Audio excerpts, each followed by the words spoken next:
Putting a stop to reckless driving, especially those who speed. That's the goal of a new proposal that would require repeat offenders to use speed limiting devices. 7 News Detroit reporter Jolie Sherman spoke with Dearborn police and community members to hear what they have to say about the idea.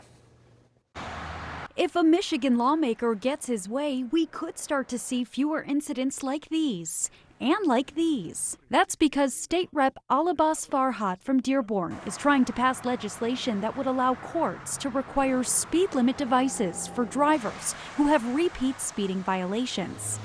I'm all for it because they're driving too crazy as it is. When I pass certain areas, I see memorials on street corners. I see too much of this. Daniel Howell says he's in favor of the proposal, saying more needs to be done to prevent reckless driving. This is basically what happens when somebody comes speeding out of a driveway or down a street and not paying attention.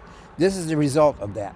We also caught up with a woman from Westland who was busy getting her car repaired after colliding with the speeding driver the other day. I was actually really scared because I was also starting to spin out a little bit, and again, I've never been through that. Dearborn Police says traffic safety is their #1 priority, and when asked about speed limit devices, they say they're all for it.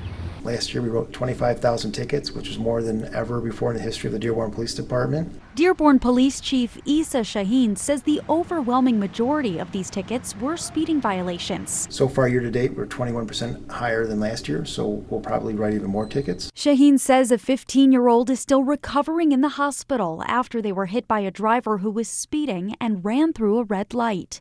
Not only would he like to see the state implement and require these devices, he says it addresses the problem in a smart way. So instead of suspending people's licenses, like there might be people that have to go to, doctor's appointments or dialysis appointments or work. And so it's a way to allow people to still have access to their vehicle, but yet, obviously putting a regulator on so it can't go over a certain speed. It should go into effect as soon as humanly possible. The longer it waits, the more resistance it meets, the more we're going to see of the same thing.